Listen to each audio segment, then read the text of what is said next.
السلام علیکم ورحمۃ اللہ تعالی وبرکاتہ۔ مرکز اہل سنت جامعہ رضویہ منظر اسلام کے یوٹیوب چینل ہم سبق درس نظامی میں آپ کا خیر مقدم ہے۔ جنہوں نے اب تک ہمارے چینل کو سبسکرائب نہیں کیا ہے وہ ضرور سبسکرائب کر لیں اور گھنٹی بھی دبا دیں تاکہ ہر اپلوڈ کی نوٹیفیکیشن اور اطلاع آپ تک پہنچتی رہے۔ ساتھ ہی ساتھ اپنے ساتھیوں سے بھی شیئر کریں اور بات پسند آئے تو لائک بھی کیا کریں۔ آپ کے سامنے اب حضرت مولانا مفتی محمد قمر صاحب اصول الشاشی کا درس دیں گے، آپ حضرات اس کو بغور سماعت فرمائیں۔ بسم اللہ الرحمن الرحیم وَكَذَلِكَ قَوْلُهُ تَعَالَى يُرِيدُ اللَّهُ بِكُمُ الْيُسْرَ وَلَا يُرِيدُ بِكُمُ الْعُسْرَ بَيَّنَ الشَّرْعُ أَنَّ الْإِفْطَارَ لِلْمَرِيضِ وَالْمُسَافِرِ لِتَيْسِيرِ الْأَمْرِ عَلَيْهِمْ لِيَتَمَكَّنُوا مِنْ تَحْقِيقِ مَا يَتَرَجَّحُ فِي نَظْرِهِمْ مِنَ الْإِتْيَانِ بِوَظِيفَةِ الْوَقْتِ أَوْ تَأْخِيرِهِ إِلَى أَيَّامٍ أُخَرَ۔ سبق آپ کا چل رہا ہے کہ وہ معنی جس کا علت ہونا کتاب اللہ سے معلوم ہو، وہ معنی جس کا علت ہونا کتاب اللہ سے معلوم ہو، اس کی پہلی مثال آپ نے گزشتہ سبق میں ملاحظہ کی۔ یہاں سے مصنف علیہ الرحمہ دوسری مثال پیش فرماتے ہیں اس معنی کی کہ جس کا علت ہونا کتاب اللہ سے معلوم ہے۔ اللہ رب العزت کا فرمان ہے یرید اللہ بکم اليسر ولا یرید بکم العسر۔ اللہ رب العزت تمہارے ساتھ آسانی چاہتا ہے، تمہارے ساتھ دشواری نہیں چاہتا۔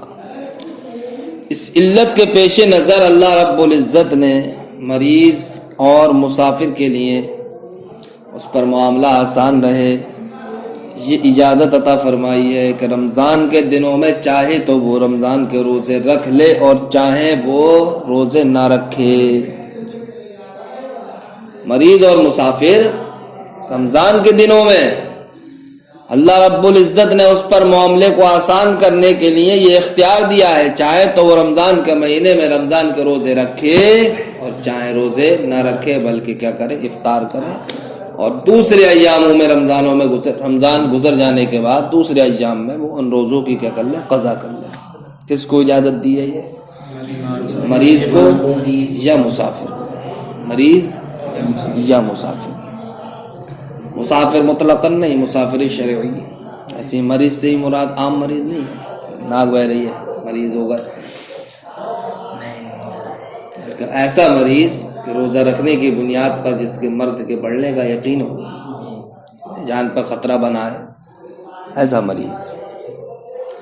تو اللہ رب العزت نے رمضان کے مہینے میں ہر مومن عاقل بالغ پر کیا ہے، روزہ فرض ہے، لیکن ان کے عاقل و بالغ ہونے کے باوجود اگر یہ مریض ہے یا اگر یہ مسافر ہیں تو ان کے لیے رخصت ہے کس بات میں، چاہے روزے رکھے رمضان کے چاہے روزے نہ رکھے۔ اس کی علت کیا ہے؟ علت ہے ان پر معاملے کو آسان بنانا، معاملے کو آسان بنانا، معاملے کو آسان بنانا، اس لیے کہ جناب والا اگر مسافر سفر کی حالت میں روزہ رکھے گا تو وہ دقت میں پڑ سکتا ہے، پریشانی کا شکار ہو سکتا ہے۔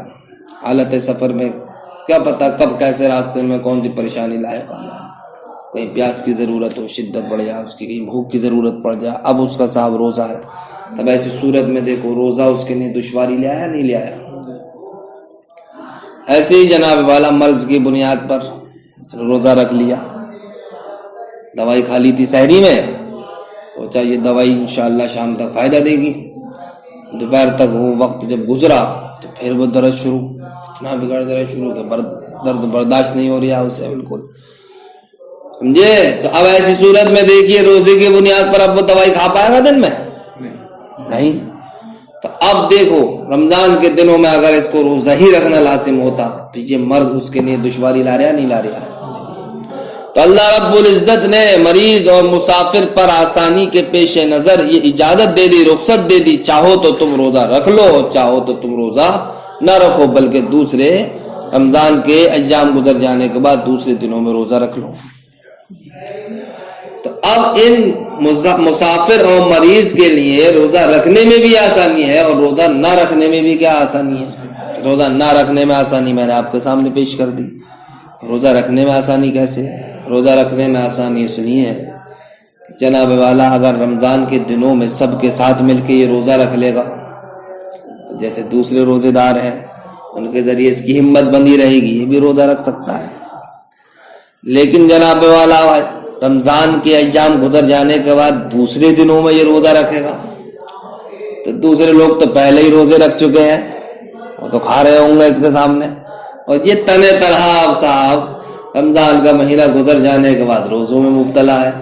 تو جب انسان اکیلا کسی پریشانی میں مبتلا ہو تو وہ اس کو اور بڑی لگتی نہیں لگتی ہے، لیکن جب وہ بلا عام ہو جاتی ہے تو سب کو اچھی لگتی ہے۔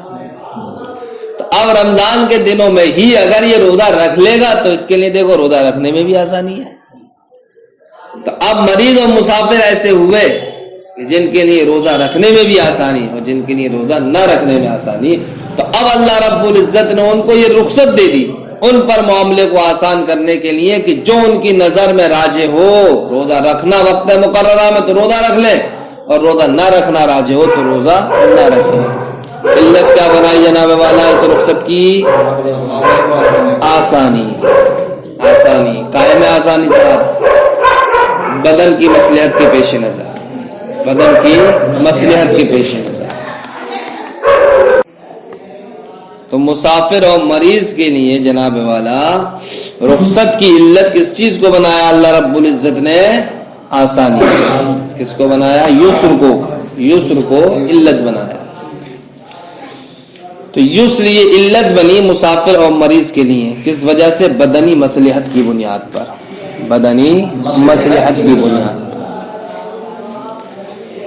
جب جناب والا بدنی مصلحت کا اتنا دخل ہے، بدنی مصلحت کا اتنا دخل ہے کہ اب انسان یعنی کہ جب کہ وہ مریض ہے یا مسافر ہے تو اس کو رخصت کا حق حاصل ہو گیا کہ چاہے تو وہ روزہ رکھے چاہے تو وہ روزہ نہ رکھے۔ کائے کے پیش نظر؟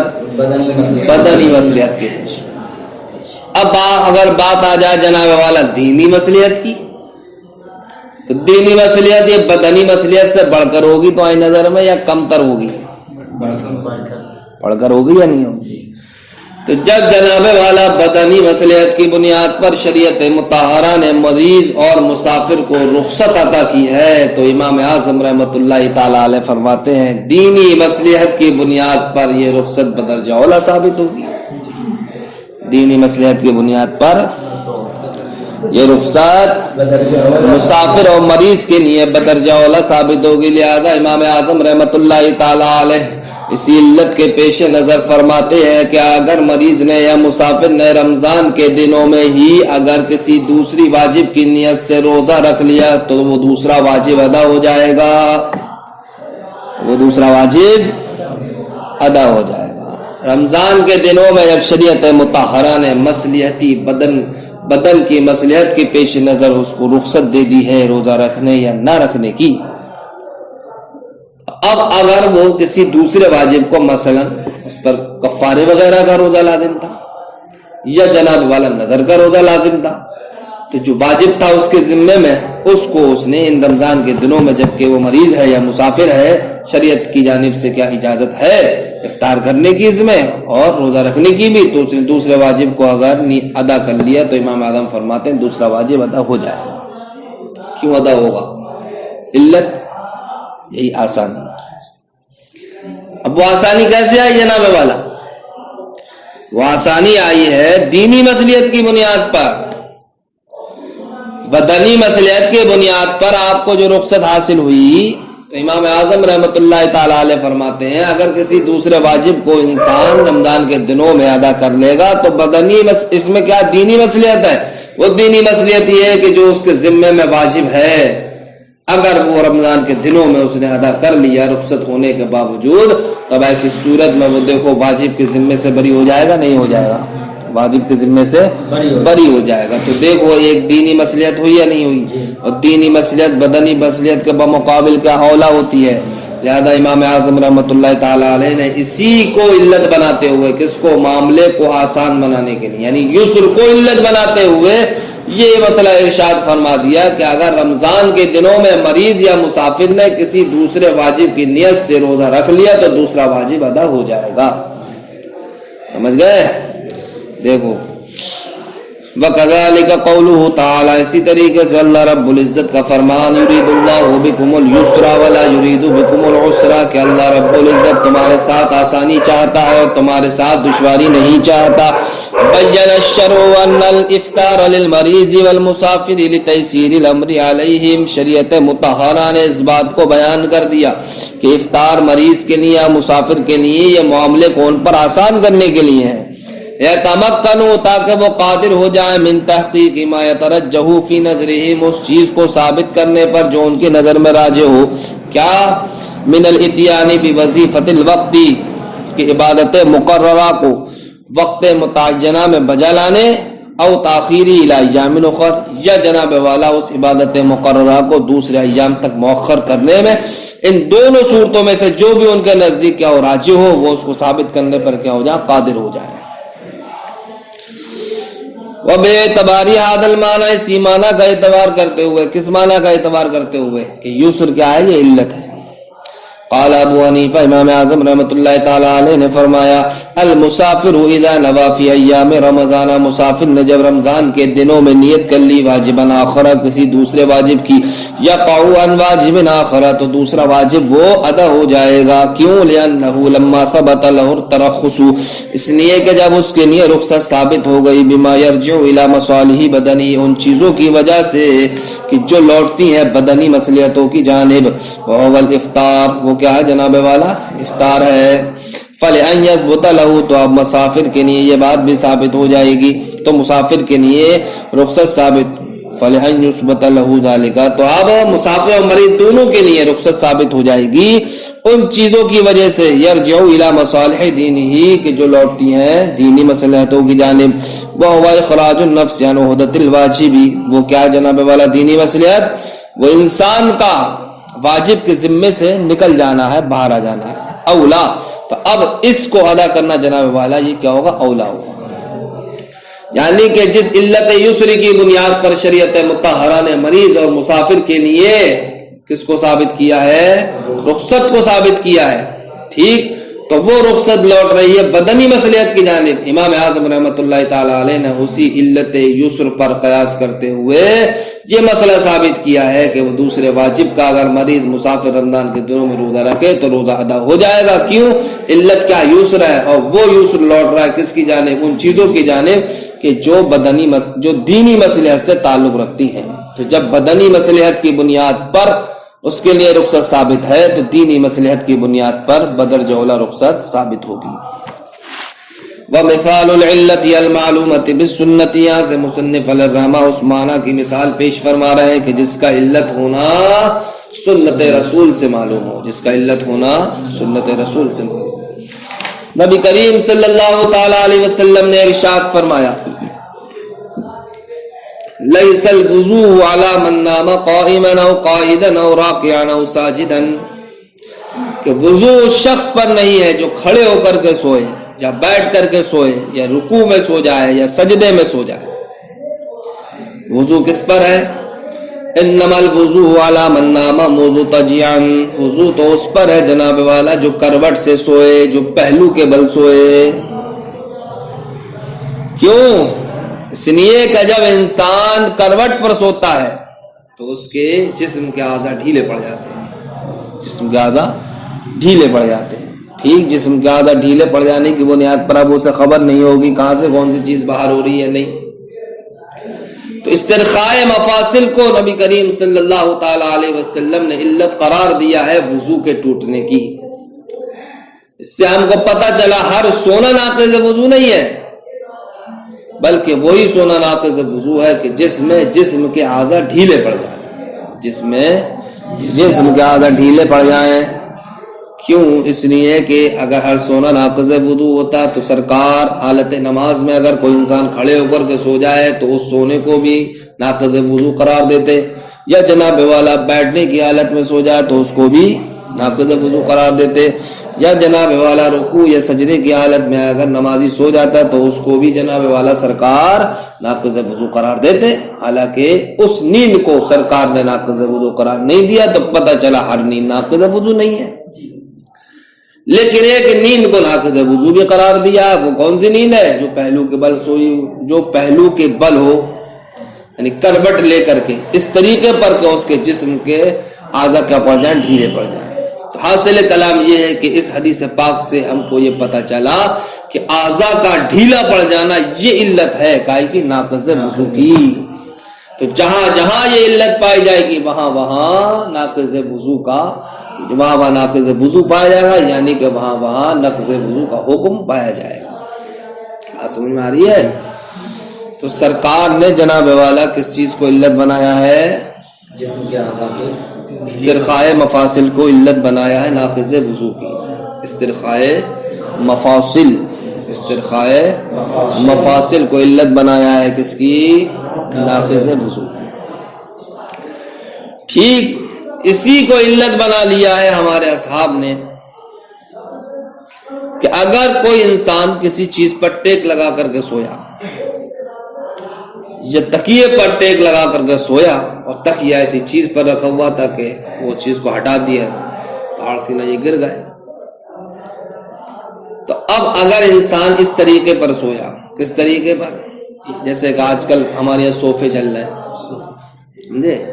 صوفے انسان بیٹھ گیا، جو جناب والا اس کو صوفہ سمجھ لو، یہ صوفے کا پیچھے کا حصہ سمجھ لو، ٹھیک ہے، ٹیک لگا کر سویا نہیں سو رہا ہوں. جب انسان ٹیک لگا کر کے سوتا تو اس وقت بھی اس کے جسم کا آدھا ڈھیلے پڑ جاتے ہیں. ایسے ہی انسان کسی تکیے پر ٹیک لگا ہوا تھا لیکن وہ تکیہ خود کسی چیز پر رکا ہوا تھا، اب وہی چیز ہٹا دی جو تکیے کے نیچے تھا. اب بتاؤ ان دونوں صورتوں میں جسم کا آدھا ڈھیلے پڑیں گے یا نہیں پڑیں گے؟ تو جب جسم کا آدھا ڈھیلے پڑیں گے تو یہ علت ناقض وضو کی پائے گی نہیں پائے گئی؟ اس لیے ہمارے اصحاب فرماتے ہیں اگر کوئی انسان کسی چیز پر ٹیک لگا کر کے سویا یا ایسے تکیے پر ٹیک لگا کر سویا جو تکیہ کسی چیز پر خود ٹیک لگایا ہوا تھا، ہم نے اس چیز کو ہٹایا، وہ تکیہ بھی کیا ہو گیا، ہٹ گیا، تو یہ دونوں طرح کی نیندیں کیا ہیں؟ ناقض وضو ہیں. اس لیے کہ اس میں علت استرخاء مفاصل پائی جاتی ہے.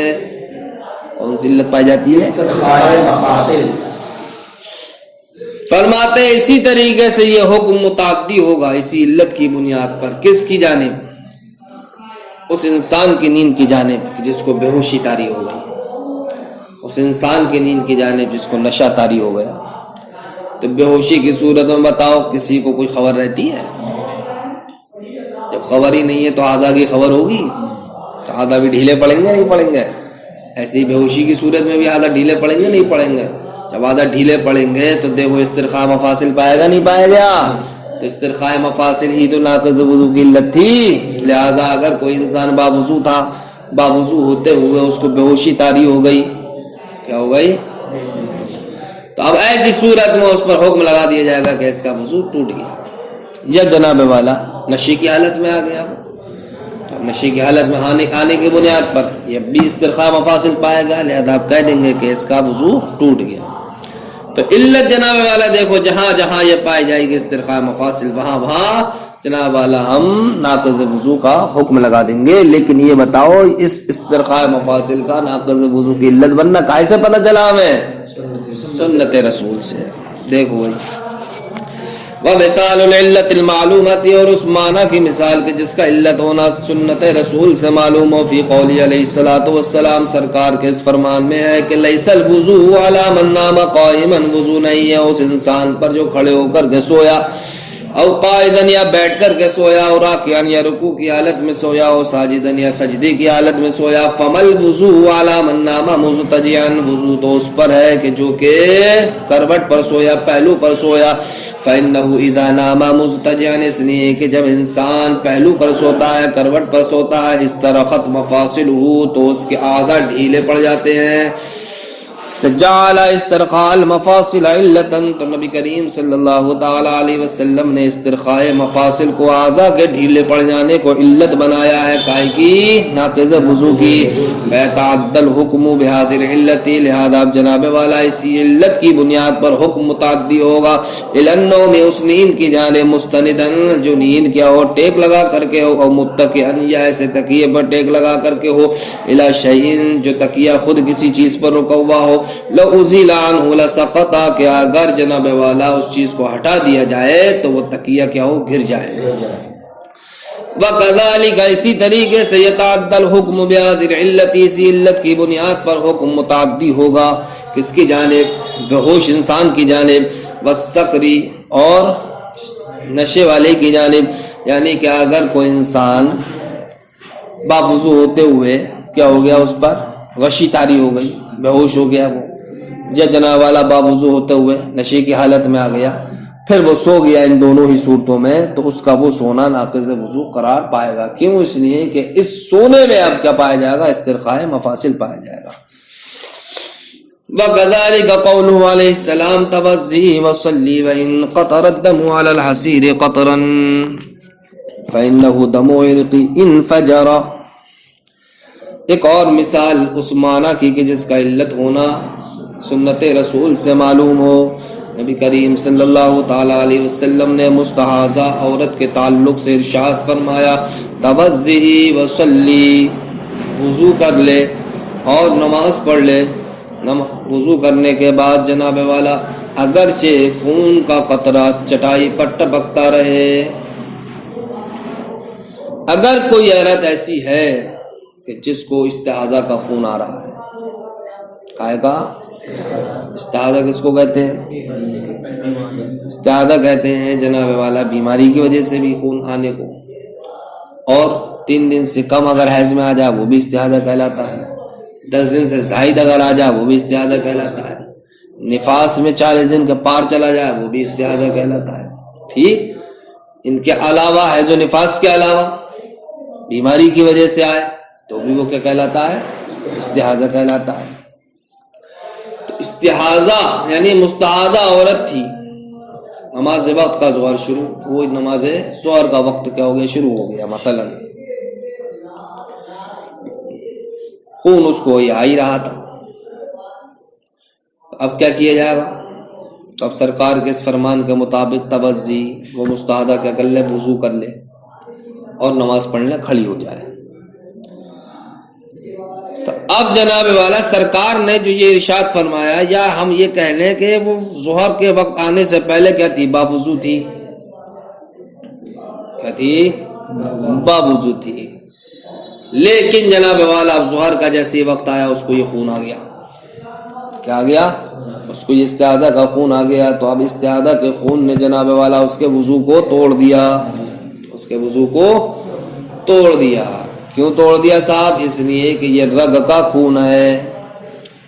استحاضہ میں جو خون آتا ہے وہ کیا ہوتا ہے؟ کہیں سے کوئی رگ پھٹ جاتی ہے جس کی وجہ سے خون بہنے لگتا ہے. تو نبی کریم صلی اللہ تعالی علیہ وسلم نے مستحاضہ کے لیے ناقض وضو ہونے کی علت کس چیز کو قرار دیا ہے؟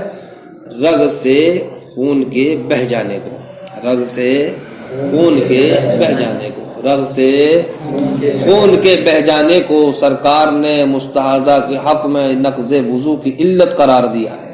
نقض وضو کی علت مستحاضہ کے حق میں کیا چیز ہے بھائی؟ رگ سے خون کا بہہ جانا، رگ سے. تو اب جناب والا جہاں پر بھی خون کا بہہ جانا پایا جائے گا تو وہاں نقض وضو کا حکم لگایا جائے گا یا نہیں؟ جہاں جہاں بھی رگ سے خون کا بہنا پایا جائے گا وہاں جناب والا حکم لگا دیا جائے گا ناقض وضو ہونے کا. اب اگر کوئی انسان کیا تھا؟ باوضو تھا، لیکن اس نے جناب والا فسد لگوا لیا، چیرا وغیرہ لگوا لیتے ہیں نا تو خون وغیرہ نکلتا ہے، کہا جاتا فسد. تو اب خون دیکھو جناب والا بہا نہیں بہا یا رگ سے نکل کے، اور مستحاضہ کا حق میں سرکار نے اسی کو علت قرار دیا تھا ناقض وضو ہونے کی. اب وہی علت یہاں پر بھی پائی جا رہی ہے، لہذا اب اسی علت کی بنیاد پر ہم یہاں پر بھی حکم لگا دیں گے کہ اس کا وضو ٹوٹ گیا. اسی طریقے سے اگر کسی انسان نے حجامہ لگوایا، حجامہ میں کیا ہوتا ہے؟ خون کھینچا جاتا ہے. تو خون کھینچنا یہ بھی رگ سے خون کا بہنا ہے یا نہیں ہے؟ لہذا جب رگ سے خون کا بہنا پایا گیا حجامہ کی صورت میں تو اب حکم یہاں پر بھی لگا دیں گے کائے کا؟ ناقض وضو ہونے کا. لہذا دیکھو اب یہاں پر مستحاضہ کے لیے جو ناقض وضو ہونے کا حکم لگایا گیا، جس علت کی بنیاد پر لگایا گیا اس کا علت وہ علت ہے جو جانی گئی ہے نبی کے فرمان سے جانی گئی ہے، سنت رسول سے جانی گئی ہے. لہذا اب جہاں جہاں رگ سے خون کا بہنا پایا جائے گا وہاں وہاں ناقض وضو ہونے کا حکم لگا دیا جائے گا. یہی وجہ ہے فسد میں بھی رگ سے خون کا بہنا پایا جاتا ہے, حجامے میں بھی رگ سے خون کا بہنا پایا جاتا ہے, اس لیے ان دونوں صورتوں کی بنیاد پر بھی ناقض وضو ہونے کا حکم لگا دیا جائے گا.